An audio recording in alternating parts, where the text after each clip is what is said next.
Welcome back to Nick Lynch's Comic Corner, Classics / Non-Classics. This is episode number 414, Doubleshot number 334, 335. Okay?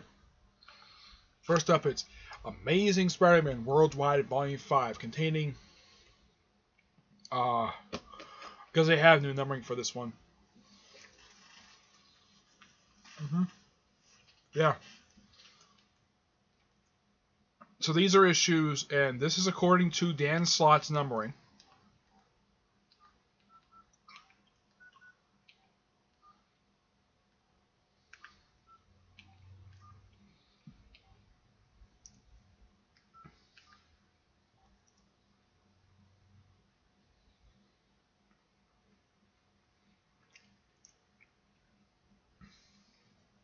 $775 to 779 and number 41. Yeah, that's what's in here. I say annual 40. This one I think it's annual number 1. This is on here, but it's annual 41 because, well, the previous one of the series had one annual. Added to numbering for the annuals that the numbering had prior to the book was relaunched in 2012 to SpiderMan. The reason why these are issues 775 to 779 because Dan Slott decided to release on Twitter his numbering of how in the world the book reaches 790. How does reach that number? Pure and simple. He added Superior Spider-Man, which, okay, that kind of makes sense because it's set in the 616 universe and it's kind of continuation of Amazing Spider-Man. And he also added the first, his volume of Amazing Spider-Man, Renew Your Vows. No, seriously, that's what he added. I have no idea why he added that miniseries. The only reason why I think he added that miniseries was because he wrote it. That is the only reason why. Yep. So basically, I'm kind of saying that these are issues 775 to 779. Simply put, these are 5 standalone issues that tie into Clone Conspiracy. Now, what do these issues entail? Let's see. Well, of course, this is written by Dan Slott and Chris Gage, with artwork by Kasaba Kamakali. Kamakali, I think that's how you pronounce the person's name. Yeah. The first issue, issue 20, is the explanation of how Dr. Octopus came back to life. Yep, that's the whole point of issue 20. Yeah, just the explanation. It's an okay explanation. I don't have a problem with it. 21 is just basically what Kane's been up to since Spider-Verse. Yeah, of how he showed up alive and well. Yeah, the book itself, the Clone Conspiracy and Observation. So, basically, you kind of think of these 5 issues are just basically stuff, just explaining stuff that happened. It's basically a spotlight book, what happens in the actual book.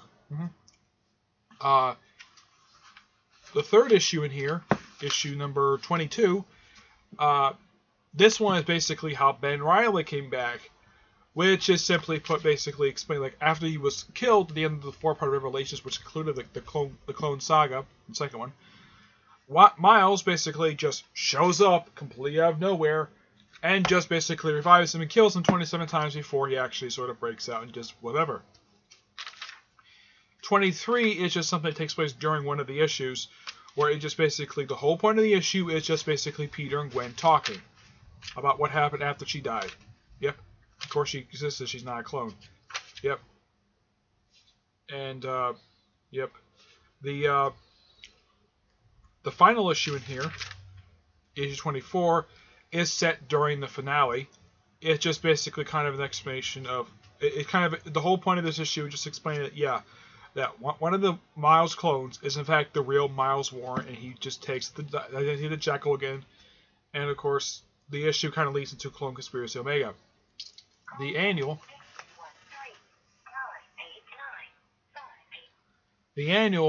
is just 3 standalone stories.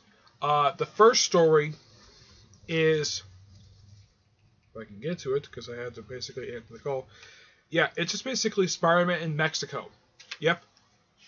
It's just him in Mexico battling some demon, and that's really it. That's the whole point of the first thing.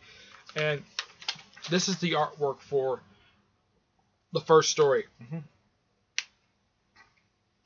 The second story, which actually has better artwork, I actually like his artwork a little bit better.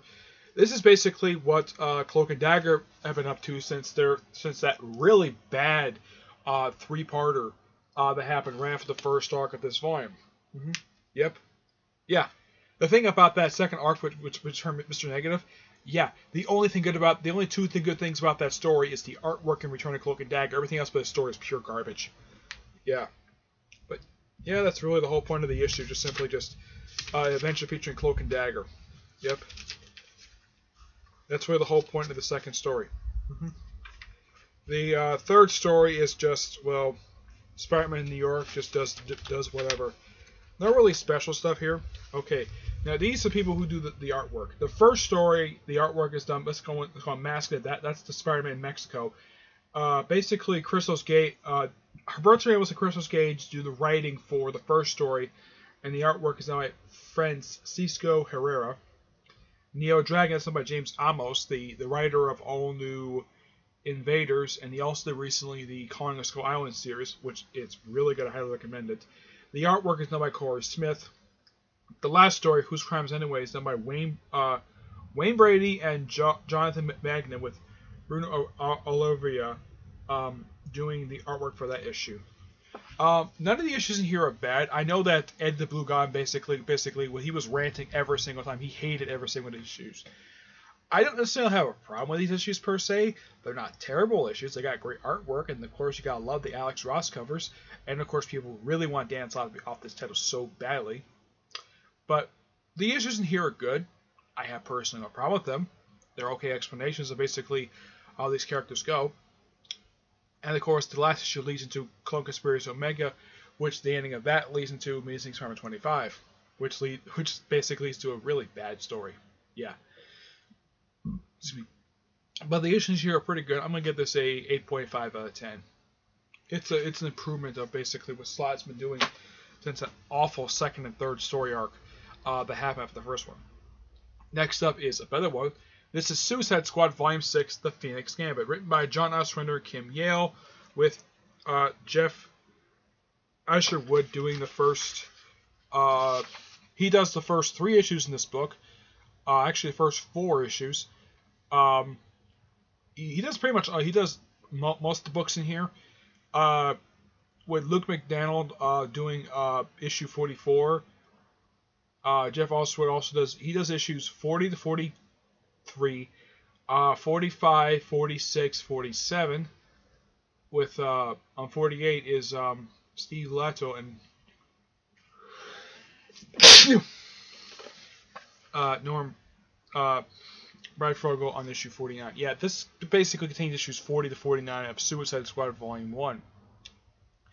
The book starts off 1 year after the events of issue 39, when basically Amanda Waller sent to jail. From this point forward, from issue 40 to 66, the book becomes basically, it changes direction, where the group that no longer works for the government, the Suicide Squad basically a group of mercenaries, basically that work for hire, where they offer $1 million per case, and of course Batman joins in the first mission. The group's lineup throughout these entire 9 issues is with Waller and Batman, along with Count Vertigo, Poison Ivy, Vixen, Bronze Tiger, Captain Boomerang, and Deadshot. Yeah, they're all 10 issues. There's a few different story arcs in here. Mm-hmm. Yeah, Batman's in the first arc, and of course the start with issue 44 up until issue around like 50 something. Basically, there's a story arc. Basically, there's a plot line which goes on for a little while, where Ray Palmer, apparently he dies. Yeah, it's later retconned where he actually faked his death in order to take down a group of CIA agents. Basically, killed this group of tiny people. Basically, apparently they killed them by stepping on them. Yeah, that's a bit later on. But the issues in here are just pure awesomeness at its finest. None of the issues in here are bad, but it's always a pleasure seeing Count Vertigo. And this is what Count Vertigo looked like prior to Jeff Lemire's the artist who did Jeff Lemire's run for Suicide Squad, for Green Arrow, the redesign. Yeah, this is a look he maintained for years. I think he maintained his look since his debut appearance back in World's Finest Comics 251, where he was created by Jerry Conway. And I'm going to hopefully see him next weekend. And I have the Count Vertigo one-shot, which is not by Lemire, but since Jerry Conway created Count Vertigo, and essentially put the same characters just different last name. But yeah, it's the same character despite the redesign. But Ivy in here is just purely amazing. Now, she joined during the previous set of issues when the group decided to go to Apocalypse. Yeah. It's just basically a group of random missions, but the Suicide Squad in random countries basically offering $1 million. Basically, when she released from jail, she basically asked for just a few things. She wants a Suicide Squad, a presidential pardon, and $1 million, and no base operations. So basically, from this point forward, up until the last issue, now some are thinking, oh, Suicide Squad, they mean the headquarters of Bel Rev. They were like that for the first 39 issues. From issue 40 to 66, they're not operating out of Bel Rev at all. Oh, Oracle shows up in here for a couple issues. Barbara Gordon, yeah.